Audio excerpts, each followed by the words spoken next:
here. Okay, actually, she is the entire act. She's a ventriloquist. You know what that makes me? The dummy.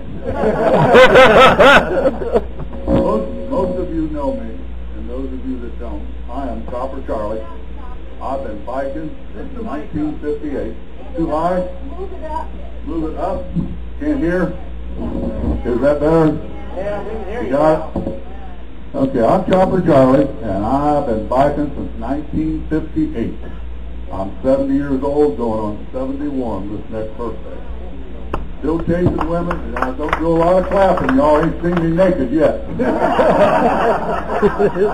I got engaged this year after been dating this little gal up in Ohio for 4 years. She has to see me naked. I put it in the damn contract before we got engaged. I started biking in 1958 shortly after I discovered that little girls were growing themselves some nice playthings called scooters. I also noticed some of them little girls were doing a damn better job growing them than others, and I needed to know me why. So I just discovered this. I was not the smartest young boy in South Texas, but I was not brain dead either. So I decided motorcycles had wheels, wheels equal transportation, transportation equals access to more females, access to more females give me a better chance to get my grubby little hooters hands on some of them there hooters. So I started riding them motorcycles. A few years ago, I made a documentary and I put it on YouTube called Biker Babes, Tattoos, and Hooters. And somehow the Hugh Hefner University got a hold of my video and they started using it as a classroom curriculum. So they contacted me and made me an honorary doctor of Hooterology. So lady, I am your Hooterologist. Now I am the only Hooterologist east of Mississippi, and I'm also the only Hooterologist west of Mississippi. So if you've got problems with your Hooters, ladies, I'm your man. And if you think you're in possession of the world's best Hooters, whip them out and show them to me now, because I'm a good judge of them. This year I was up in the RV park in southern Ohio, and one of the guys at the RV park came down to rec hall, and he had just come back from the doctor. He said, I'm in pretty good shape. Doc said, I'm doing pretty good for a man my age. Just turned 66 years old. So I told him, I said, I'm 70. He looked at me, he looked at my physique, and he goes, wow. He started getting a little bit concerned. He said, well, how old do men in your family live? I said, well, most of the men in my family live to be in their 90s if they don't get shot first. So he said, well, he said, you know, most of the men in my family only live into their 70s. He said, you think I'll live to be 80? I said, well, tell me. I said, you drink moonshine, hard liquor, and beer, and stuff like that? Oh, no. He said, I don't ever do no drugs and alcohol. I said, well, do you eat red meat, brisket, ribs, fried chicken, stuff like that? And he goes, oh, no. He said, that's unhealthy. I don't do that. I said, well, you're chasing women, having wild, exotic sex? He goes, oh, no, I don't do that. I go, why in the hell do you want to live to be 80?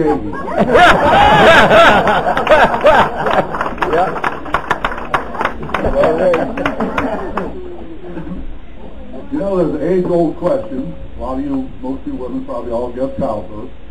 What is more painful, a woman giving childbirth or a man getting kicked in the nuts? Now, I'm going to tell you, I can prove this in a court of law beyond a shadow of a doubt which one's worse. Now, here's the scenario. A woman goes in the hospital to give childbirth.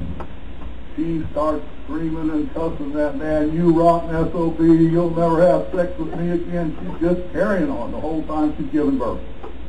About a year and a half, 2 years later, she walks up to him one day and gives him a little kiss on the cheek.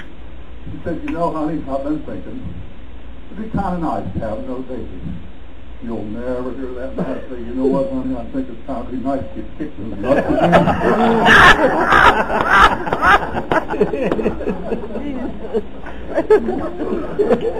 You want to know who loves you the most? Your woman or your dog? Here's what you do. You lock your woman and your dog in the garage for 10 hours. You go unlock that damn door and see who's happy to see you.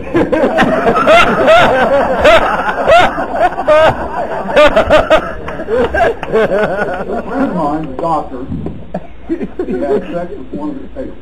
Is there any beer He left? felt really bad.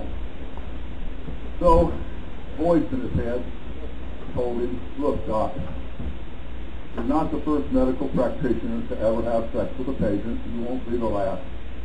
And besides, doctor's single. Let it go.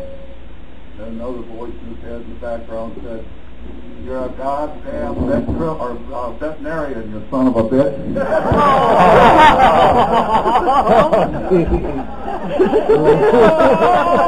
I knew you'd like that one. I didn't quite catch that one. I was in a bar in Beeville, Texas, and Lift the mic up again. mic up again. Sorry about that. I was in a bar in Beeville, Texas, and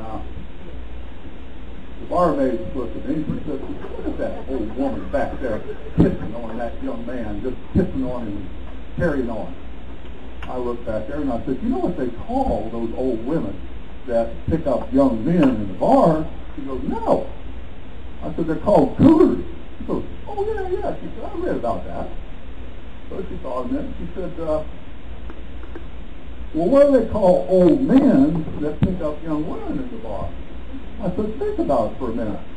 They're called damn lucky. You know, as I'm going around the country, I get looking.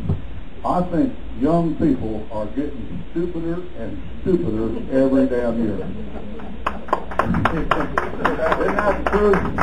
As a matter of fact, I honestly believe this. Sometimes some of these young guys are so stupid, the only way they're getting sex at all is some gal's giving them a mercy fuck. I was in a bar, and this gal come riding in on a powder blue Honda Chopper. I mean, this gal had on a pair of cut-off short shorts, a halter top, matching do-rag, and she had herself some Hooters. Now, I don't hit on young women, but if I did, I would have tried to hit on this one. And this stupid son of a bitch sitting next to me, this young guy, said the stupidest thing I ever heard. He said, wow, man, I wish I was that motorcycle seat for a day. I looked over at him and I said, what the hell are you talking about, you stupid shit? He said, what do you mean? I said, that's an unrealistic goal. He said, what are you talking about? I said, man, if you're going to go for it, wake up and smell the damn bacon. Do what a real biker do. Do what Chopper Charlie do. Aim to be the lucky son of a bitch sleeping with her.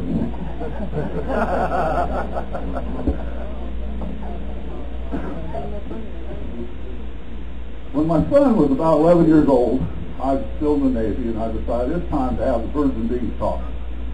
So I told him, I said, Richard, we need to have talk about birds and bees. He goes, no, Dad, please, I don't want to hear it. I said, what's that, Richard? No, please, Dad, I don't want to hear it. I said, Richard, what's the matter? He said, well, when I was 7, you told me there was no Easter bunny. He said, then a year later, he said, you told me there was no tooth fairy. And then when I was about 9 years old, you told me there ain't no Santa Claus. He said, if you tell me when I grow up I ain't going to get laid, I don't have a damn thing to live for.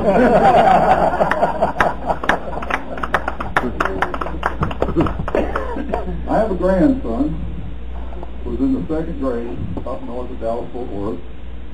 And I went up there for Grandparents and Special Persons Day. It must be like part of that Sally has two mommies political correct bullshit or something. So I decided to go. I'm the only biker there. I had to have a permit on my Harley to get on the school grounds. So I go in and we eat lunch at a bunch of tables designed for short midgets. These damn tables are like that. So we eat lunch at the school. We tour the school, meet the teachers. We go to the gymnasium. And they got all these really neat displays for winter solstice and all the different things that they do. So while I'm looking around, my grandson's teacher says my little grandson Charlie, and both my daughters named their son Charlie after me. I have no idea why. And she said to Charlie, your grandpa seems like an awful nice man. What did you do? And Charlie looked up at her and he said, well, Grandpa rides Harleys, chases women, and runs moonshine. The way I found out about that was, my daughter, it was the Wednesday before Thanksgiving, somebody picked him up, getting out of school, and the teacher told us. So we get home, Chris tells me all about it, and she gets done. She says, Dad, she said, I told the teacher Charlie was right. His grandpa does ride Harleys and he chases women. But he had just delivered 3 cases of jalapeno moonshine to a biker club in Dallas for a big wedding. It was a wedding present. That's probably what Charlie was talking about. Then she looked at me and she said, damn it, Dad, I hated lying to that teacher about your moonshining.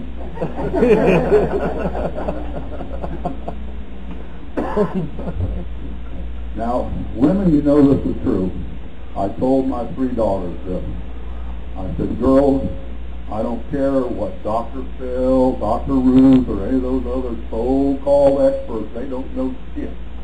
Men have 3 emotions: hungry, horny, and sleepy. Am I not right, women? That's right. That's the only 3 emotions men have: hungry, horny, and sleepy. So I told my daughters, look, if your man is walking around the house without an erection, fix him a damn sandwich.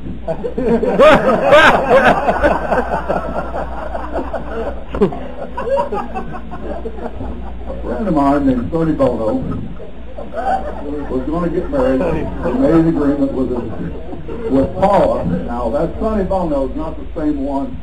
Hell, he's dead. This Sonny Bono was from Chicago. So Sonny made an agreement with Paula. If they get married, Paula would let him go ride the motorcycle any damn time he wanted to. So Paula would stand over talking to a bunch of friends, and we were talking to Sonny, and I told Sonny there's a new bike event going on in Georgia, and it's supposed to be like the old-time event. So he hollered at Paula and said, hey, baby, I'm going to take off with Chopper and the boys. I'll be back in about 3 days. Paula put her foot down. Oh, no. Oh, hell no. You guys that know Texas women know that when they go, oh, hell no, next thing comes out the gun. Said, oh, hell no, Sonny, you ain't going. Sonny said, but Paula, we talked about this. You promised. You promised we'd get married. Paula said, damn it, Sonny, you're going to stay right here at the wedding. You're going to help me open these damn wedding presents, and you're going to be here for the reception.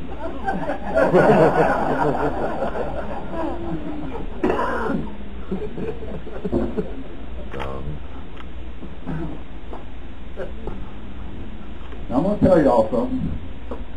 When you're all done having sex, if the sheets are still on that damn bed, I'm here to tell you ain't doing it right.